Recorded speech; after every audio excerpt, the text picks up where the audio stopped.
Hoje, meus queridos, como foi anunciado aí nas mídias da igreja, eu queria falar sobre um tema que eu acho bastante propício para o nosso tempo.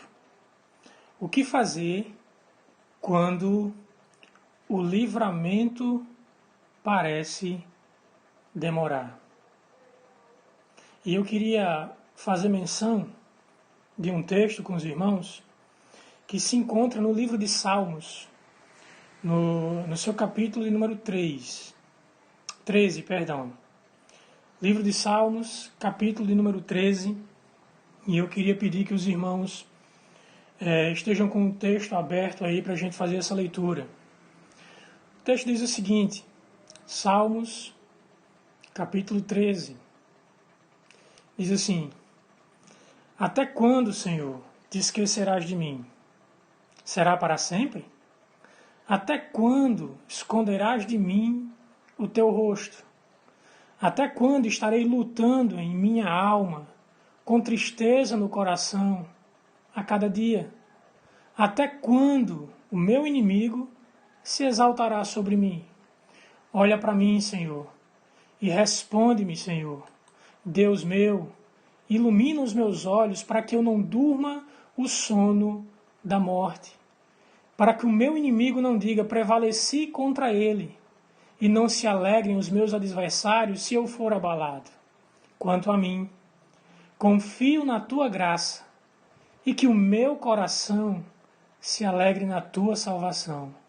Cantarei ao Senhor, porque ele me tem feito muito bem. Meus irmãos, grandes aflições testam a nossa paciência. E muitas vezes essas provações, essas aflições, elas chegam a nos levar a ficar cansados, exaustos e abatidos. É uma tentação comum quando a gente pensa nisso, em momentos de grande aflição, quando os problemas parecem que duram um tempo maior para se resolver. O desespero nos leva a pensar, meus queridos, que eles vão durar para sempre. Então o desânimo se transforma em desespero, e o desespero vai consumindo, vai aos poucos minando toda a nossa esperança de viver. Nesse salmo, quando nós olhamos para esse salmo, Davi estava passando por alguma aflição que não dá para a gente ter certeza que tipo de aflição era essa que Davi estava passando. Mas de uma coisa nós temos certeza olhando para esse salmo, é que essa aflição já durava muito tempo, a ponto de Davi agora estar sem forças, talvez de tanto lutar para resolver aquela situação, e agora ele se encontra sem força nenhuma, sem esperança nenhuma, como o texto vai dizer, com o seu coração em um lamento diário e contínuo. Ele começa a questionar quanto tempo Deus ainda permitirá que aquela situação continue. Davi ele começa a questionar a demora de Deus. Veja que Davi não está questionando Deus. Ele está questionando a demora de Deus. Veja que nos versos 1 e 2 desse salmo é muito claro. Veja que repete 4 vezes a palavra até quando. Até quando, Senhor? Até quando? Até quando e até quando?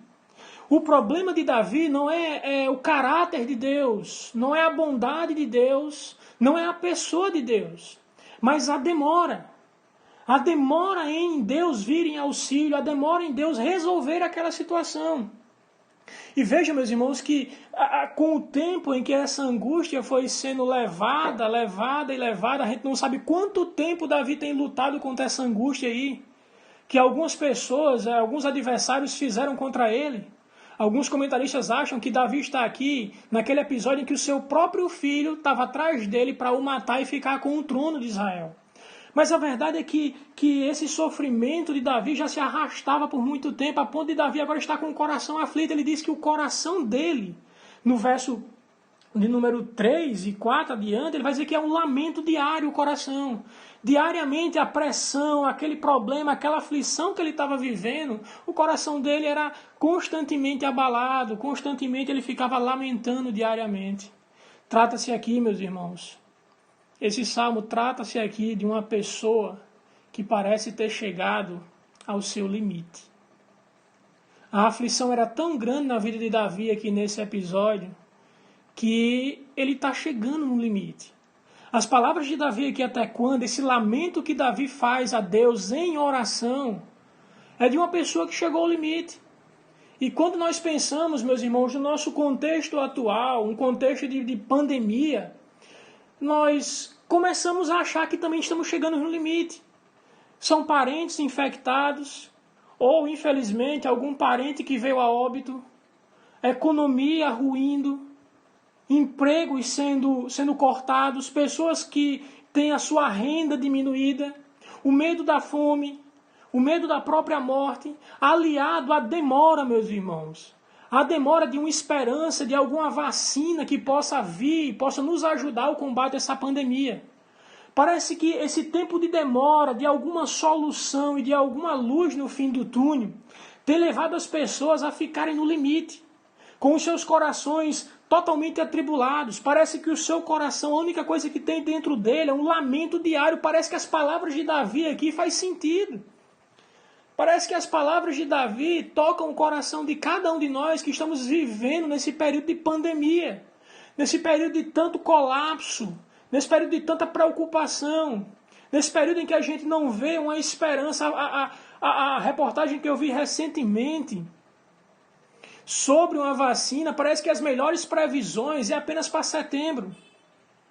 Então veja que parece que há uma demora dessa situação se resolver. E para muitos, meus irmãos, não para Davi, mas para muitos, parece que Deus está distante e calado. E muitos estão no limite emocional. E infelizmente, alguns deles acham que nem razão de viver tem mais. Porque não aguentam mais esperar a solução para essa situação. Nos versos 3 e 4 desse salmo, meus irmãos, Davi não tem outra solução a não ser se voltar para Deus. A angústia estava comendo, corroendo o seu coração. E Davi agora se volta para Deus. Ele pergunta até quando? Sim, até quando Deus vai demorar? Mas aí imediatamente Davi começa a orar porque confia que Deus ele é todo poderoso e totalmente sábio para resolver aquela situação. Veja que Davi, meus irmãos, ele vai até Deus. E quando ele vai até Deus em oração, nesse momento de angústia em que ele estava vivendo, Davi aqui, ele nos oferece, meus irmãos, nos versos 5 e 6, 3 conselhos para quando o livramento de Deus parecer demorar. 3 conselhos para cada um de nós. Davi estava no momento de angústia, ele nos dá 3 conselhos para quando o livramento de Deus parecer demorar. E por que eu coloco como parecer demorar? Porque o livramento de Deus, ele vem na hora certa. Deus tem uma agenda no mundo. Deus ele tem um plano que ele decretou desde a eternidade e nada escapa, nada, absolutamente nada escapa do seu poder. Absolutamente. Não cai uma folha de uma árvore se Deus não tiver permitido. Os fios da sua cabeça, de cabelos, estão todos contados, cada um dos fios. Então, quando o plano de Deus parecer demorar, quando o auxílio de Deus parecer demorar, quando esse livramento de Deus parecer demorar, eu quero que você faça 3 coisas. 3 conselhos aqui que o salmista Davi nos dá quando ele estava enfrentando aquela situação. Primeiro, confie na graça de Deus. Veja o que o salmista diz aí no verso 5, o início do verso 5. Quanto a mim, confiarei na tua graça. Veja que ele lamenta, ele diz que Deus parece que está demorando e realmente ele está olhando, Deus, aí, até quando? Mas agora veja a sobriedade de Davi. Davi agora diz o seguinte, quanto a mim, confiarei na tua graça. Davi sabe, meus irmãos, que por maior que seja a pressão, A graça de Deus sobre a vida dos seus filhos vai permanecer, assim como o sol vai nascer amanhã. A graça de Deus sobre a vida dos seus filhos sempre vai permanecer, e Davi concentra a sua atenção aonde? Nessa graça. Nesse Deus maravilhoso, nesse Deus pactual, nesse Deus que ama o seu povo e que redime o seu povo. É esse Deus que Davi foca, Davi concentra a sua atenção unicamente nesse Deus, na graça desse Deus. Ele não está preocupado, meus irmãos, na qualidade da sua fé, nem muito menos na situação ao redor. Davi não está nem aí se a fé dele está fraca ou está vacilante. Não, ele não está muito preocupado com os inimigos, com a pressão que está ao redor dele, como está à sua volta. Davi foca unicamente na atenção, a sua atenção é levada para a graça de Deus. E é isso que nós devemos fazer, meus irmãos. Quando a nossa mente percebe apenas os problemas que estão à nossa volta, nós vamos ficar sem esperanças e amargurados, meus irmãos. Se a sua mente se concentra apenas agora, nesse período turbulento que a gente está vivendo, se você não consegue pensar em outra coisa senão ser a situação atual de pandemia, de problema que nós estamos vivendo, o seu coração vai ficar amargurado. O seu coração vai ficar cheio de temores. Os problemas vão se agigantar diante de você. Mas Davi muda o foco e nós devemos mudar também o foco. Nós devemos nos concentrar em Deus. Infelizmente, meus irmãos, tem pessoas hoje, preste atenção no que eu vou dizer. Tem pessoas hoje que passam o dia procurando na internet notícias sobre coronavírus, notícias sobre isso, notícias sobre aquilo outro, quando não passam o dia, infelizmente, nas mídias sociais, olhando como é que o outro está se comportando diante dessa pandemia.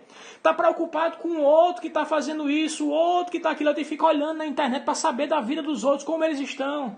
Ou gasta, meus irmãos, muito tempo apenas jogando conversa fora na internet. E infelizmente, meus irmãos, não passam 30 minutos com a sua Bíblia aberta, procurando uma palavra de Deus para o seu coração. Veja que Davi aqui no momento de maior tribulação dele, ele faz o quê? Ele se volta para Deus. Os inimigos estão ao redor de Davi, estão procurando, estão mentindo contra Davi, estão procurando a morte de Davi. Estão todos ali. Mas Davi faz o quê? Davi vai até Deus. Davi pede a Deus que não demore no auxílio. Davi não está preocupado com os seus inimigos. Ele sabe que Deus é a solução e a chave para todo o resolver daquela situação. E daí vai. Mas as pessoas hoje estão muito mais preocupadas em passar o dia na internet procurando uma possível cura, ou saber de uma possível cura, e por aí vai. E passam o dia sem meditar na palavra de Deus. Meus irmãos, vamos ser sinceros nesse momento. Tempo é o que não nos falta. Não nos falta tempo agora. Nós temos muito tempo. Tem pessoas que infelizmente talvez não tenham esse tempo porque estão na linha de frente do combate a essa pandemia.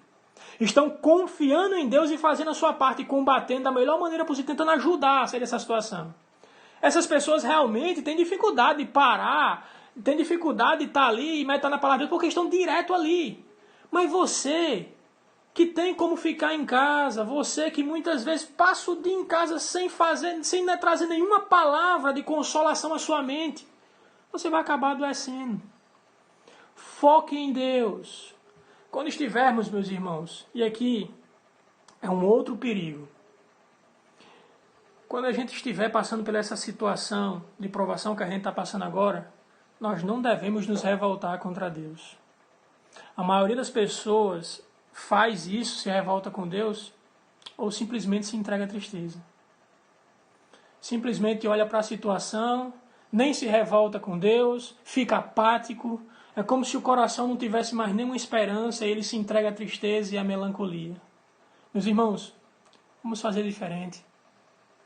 Em vez de a gente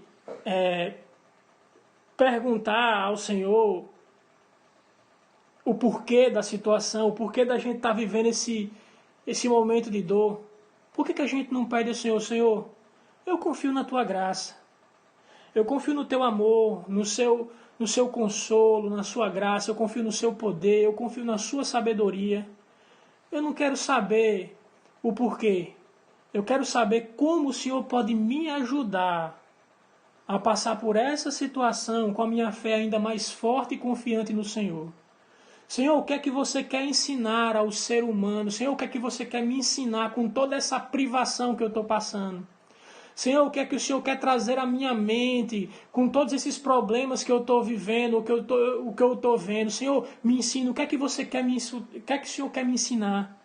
Precisamos entender, meus irmãos, que Deus usa as tribulações dessa vida para transformar o nosso caráter, aumentar a nossa dependência dEle e, acima de tudo, nos lembrar que a nossa real cidadania, o nosso lugar final não é aqui. Nesse mundo nós sempre teremos aflições. Então que Deus nos ensine com a sabedoria que vem do alto a confiar unicamente na graça dele, a deixar de tentar resolver pelas nossas próprias forças, mas confiar tão somente que Deus governa todas as coisas. Senhor, ensina-me como eu posso sair dessa situação com uma fé mais forte no Senhor. Eu confiarei na tua graça para que o teu amor inunde o meu coração e a minha fé seja cada vez mais firme, mais constante e mais abundante. Então nós precisamos confiar. É inevitável, meus irmãos, que a gente não lembre que esses momentos de angústia e tribulação que Deus envia são para nos moldar e nos fazer dependente dele. E eu lembro muito do apóstolo Paulo. O apóstolo Paulo, ele escreve lá em 2 Coríntios, capítulo 12, versículo 9, quando ele está com algum problema, e até hoje ninguém sabe identificar que tipo de problema era aquele que Paulo estava enfrentando, mas parece que já havia muito tempo, parece que é o mesmo caso de Davi, muito tempo sofrendo. Então Paulo diz que ora 3 vezes. Davi pergunta até quando 4 vezes. Mas Paulo ora 3 vezes e ele pergunta: Deus, tire o espinho, tire esse problema, tire essa angústia. Mas a resposta de Deus é o quê? Ele diz que Deus lhe disse: a minha graça te basta, porque o meu poder se aperfeiçoa na fraqueza. De boa vontade, Paulo diz então, que vai se gloriar nas fraquezas dele, para que nele habite o poder de Cristo. Veja que a resposta de Deus para o problema de Paulo, que fazia tanto tempo que ele estava sofrendo, era: a minha graça te basta. Acha que a graça de Deus não basta para nós hoje também? Acha que por algum motivo a graça de Deus enfraqueceu ou envelheceu e não tem mais poder para alimentar e para consolar o nosso coração hoje? A graça de Deus é a mesma. A minha graça te basta. E Davi diz o quê? Eu confio na tua graça. Eu confio no teu favor imerecido. Eu confio no teu amor leal para comigo. Davi clama aqui para todos nós. A primeira coisa que nós devemos fazer, quando o auxílio de Deus parecer demorar, quando o livramento de Deus parecer demorar, que a gente confie na graça de Deus. Segundo, Davi nos diz e nos ensina que, além de confiar na graça de Deus, nós devemos também nos alegrar na salvação provida por Deus. Ainda no verso 5, a parte B, veja o que o verso 5 diz: eu me alegrarei na tua salvação. Eu me alegrarei na tua salvação. Davi sabe que tudo o que acontecia na vida dele tinha um propósito. Tudo. E ele queria clamar aqui e dizer, expressar a dependência que ele tinha e a confiança que ele tinha em Deus. E Deus tem esse mesmo propósito, meus irmãos, na minha e na sua vida. Então, portanto, nós precisamos, quando o auxílio de Deus parecer demorar, quando a situação, quando o resolver dessa situação parecer demorar, que a gente se alegre na salvação de Deus. Davi era um homem perseguido, meus irmãos. Davi era um homem perseguido, difamado por todo um povo. Toda sorte de mentiras foram ditas contra Davi. Toda sorte de mentiras. Com muita certeza, meus irmãos, Davi era um forte candidato a ter o seu coração tomado de tristeza e de angústia sempre. Mas Davi ora. Davi reconhece: mas eu confiarei na tua graça, mas eu me alegrarei na tua salvação. O que nós temos aqui, meus irmãos, é um homem se agarrando, um homem se alegrando no fundamento da sua vida. A salvação oferecida por Deus. Pense comigo, meus irmãos. Pense comigo. Davi se alegrava nessa salvação, nesse cuidado paternal de Deus. Mas pensem comigo. Onde boa parte, meus irmãos, das pessoas, procuram alegria. Algumas pessoas, por exemplo, elas vão achar que a alegria está naquelas festas, né? Você tem aquelas festas, e aí você bebe, e aí você dança, e aí você fica com alguém, com um ou que outro. Então, aquilo é aproveitar a vida, porque aquilo é que traz felicidades. Outras pessoas acham que a felicidade está nas visitas aos shopping centers, e aí eles vão procurar ali uma roupa de grife, comprar uma roupa de grife, assistir um bom filme com os amigos, e aí eles acham que aquilo ali é a razão da sua felicidade. Outros acham que viagens, ir à praia, não é verdade? Encontros casuais com os amigos para bater uma bolinha, ou mesmo assistir um jogo de futebol em família.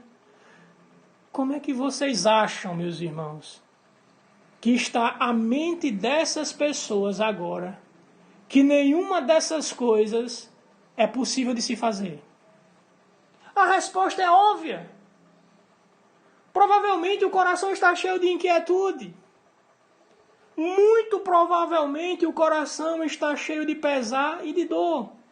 Porque aquilo que dava alegria a ela, que ela achava que dava alegria, não pode mais ser feito. Está todo mundo isolado. As nossas locomoções estão limitadas.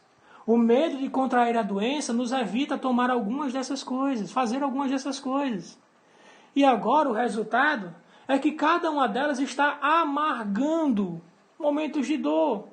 Porque estavam se alegrando não em algo substancial, em algo que não pode ser tirado, mas estavam alegrando em coisas efêmeras, que não podem dar alegria verdadeira.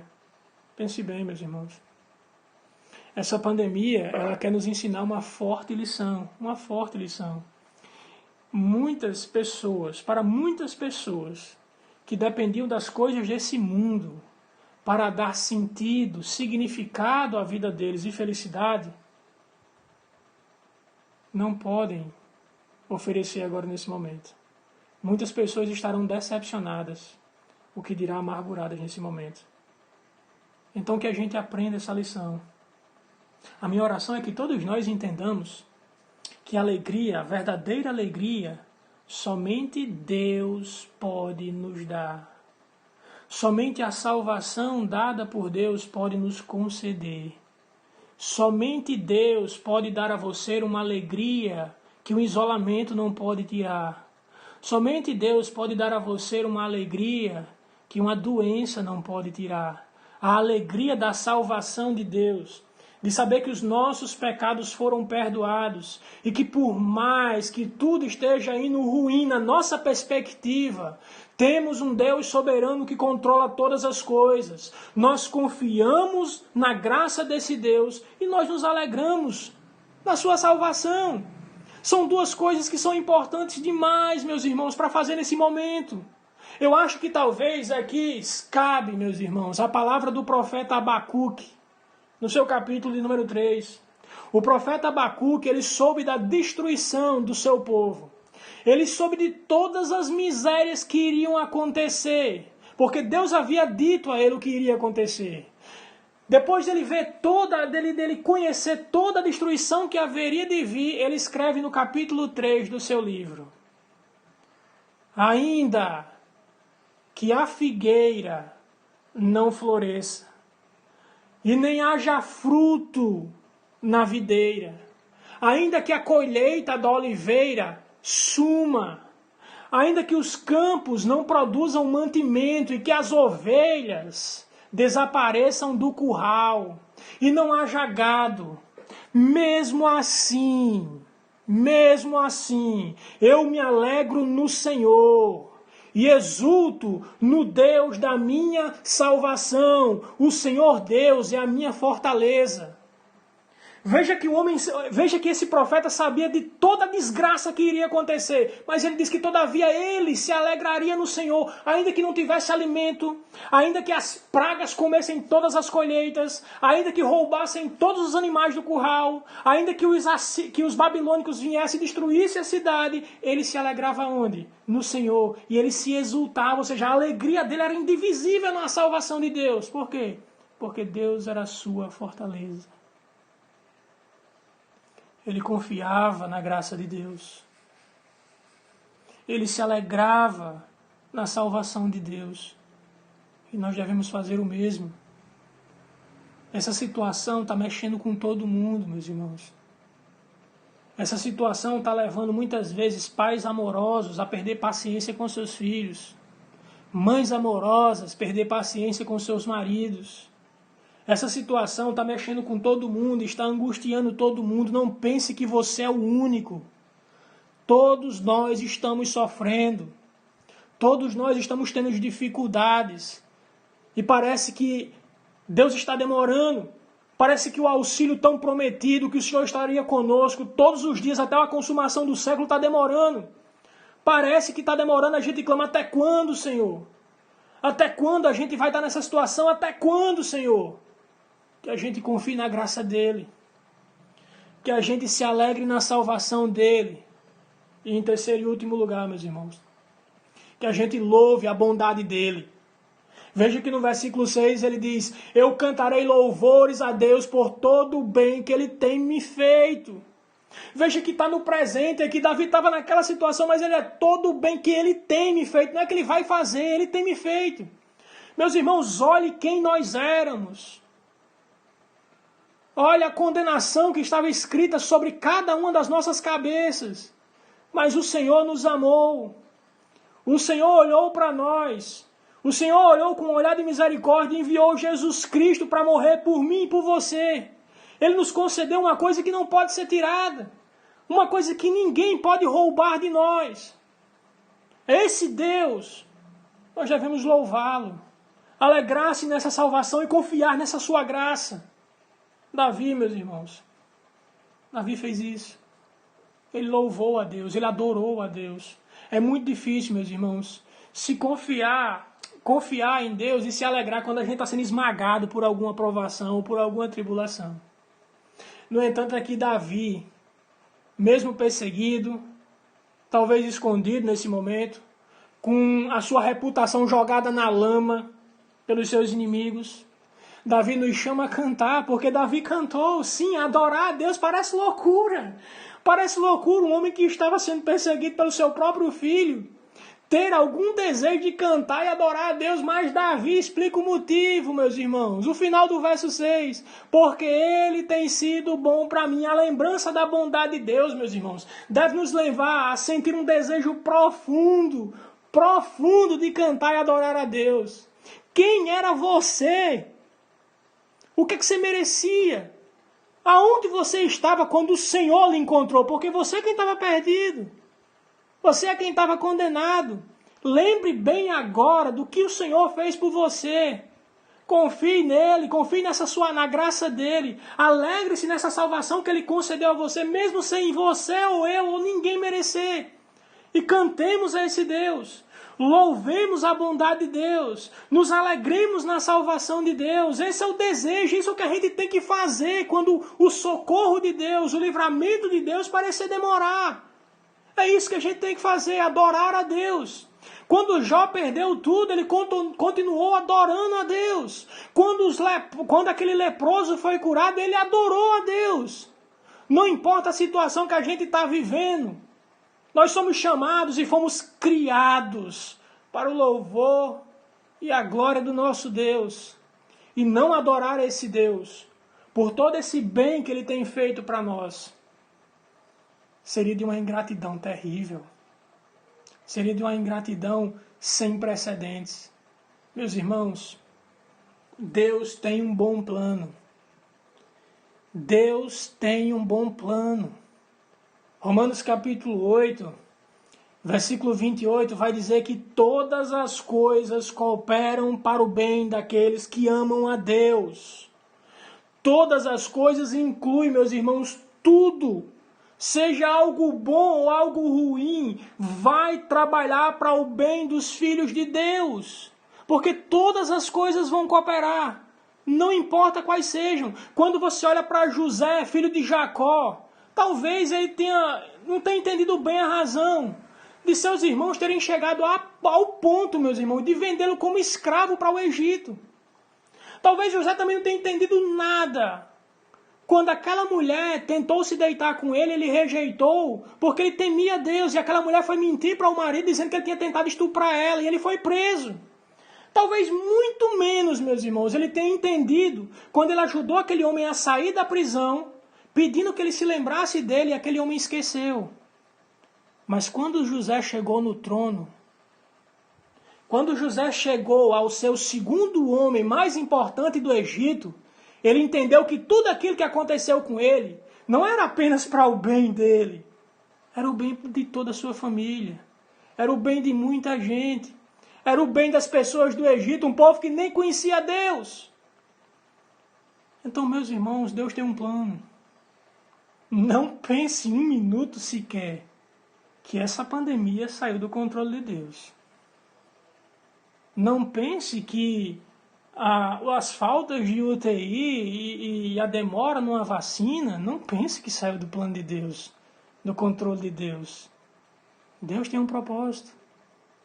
E infelizmente muitas vezes a gente não entende inicialmente. Talvez um dia na eternidade, ou quem sabe no futuro próximo, a gente entenda os planos de Deus. Mas o que eu posso fazer agora é me alegrar. Sim, alegrar-me na salvação dele. É confiar na sua graça. É louvar a Deus por todo o bem que ele tem nos feito. Reclamamos demais do que não temos. E esquecemos de agradecer por tudo aquilo que o Senhor já nos tem feito. Eu tenho uma ilustração, eu gosto muito dela, contei uma vez na igreja. Uma ilustração sobre a bondade de Deus. E como motivo que a gente adore a Deus, se alegre em Deus e confie em Deus. Como o salmista está dizendo, por todo o bem que ele tem feito. Havia um rei que havia viajado com o seu melhor amigo para visitar uma nação, um território que ele havia conquistado. E esse rei foi lá com o seu amigo, viajou até esse lugar com o seu amigo, e ele decidiu fazer uma das coisas que ele mais gostava. Sabendo que havia bastante caça naquela nova nação que ele havia conquistado, ele decide sair com o seu amigo para caçar. Só que há um problema na hora da caça. E infelizmente a sua arma ela ricocheteia e ele perde um dos seus dedos. O seu servo, o seu melhor amigo, que era um homem temente a Deus, correu para tentar estancar o sangue, olhou para o rei e disse: meu rei, se acalme. Pode acreditar. Tudo que Deus faz tem um propósito. E eu acredito que essa situação aqui foi para o seu bem. O rei ficou furioso, pois como é que eu perco um dedo? E você está dizendo que é para o meu bem? A fúria do rei foi tanta, meus irmãos, que ele simplesmente mandou colocar o seu melhor amigo num calabouço, preso. E aí, passado algum tempo, e com o dedo já com o sangue estancado, já praticamente sarado, o dedo arrancado, mas a cicatriz já toda pronta, o rei decide ir caçar. Só que dessa vez ele foi sozinho. E como ele não conhecia as suas novas terras, acabou se perdendo. E infelizmente, ele deu de cara com uma tribo que o prendeu. E aquela tribo era canibal. E eles costumavam se alimentar de pessoas. E tiraram a roupa do rei e colocaram ele sobre uma espécie de pedra para o matar e o cozinhar. De repente chega o líder daquela tribo e começa a inspecionar o rei e percebe que ele está faltando um dos dedos. E ele diz que não daria certo se alimentar daquele homem porque ele era imperfeito. E que traria apenas maldição para aqueles homens. Então imediatamente eles soltam ele. E o que é que o rei se lembra? Eu perdi o dedo para o meu bem. Bem que meu grande amigo disse. Vagado alguns dias pela terra, encontra o caminho de volta. E a primeira coisa que ele faz é nem pedir água, e nem muito menos pedir uma refeição. ele corre para o calabouço. Ele quer ver o amigo dele dizer, realmente Deus é bom, eu perdi o dedo, mas Deus é bom. Louvemos a Deus, adoremos a esse Deus. Mas ele olha para o seu amigo e pergunta, se Deus é tão bom, por que ele permitiu que eu colocasse você nessa cela durante tanto tempo? O homem temente a Deus abraça o rei e rindo, diz no ouvido dele, meu rei, provavelmente eu estaria com você e eu tenho 10 dedos na mão. Eu seria morto no seu lugar. Deus age para o bem daqueles que estão à nossa volta, assim também como faz o bem na nossa vida. Deus merece ser adorado. O louvor merece ser dado a Ele, que é Rei imortal sobre todas as coisas. É por isso que Davi aqui no verso 6 vai dizer, louvarei ao teu nome, por todo o bem que você já tem me feito. Lembre da salvação, meus irmãos de Deus. Confiem na graça de Deus. Esse, meus irmãos, é o motivo e a razão da gente estar respirando hoje. Eu quero encerrar resumindo a mensagem dessa noite.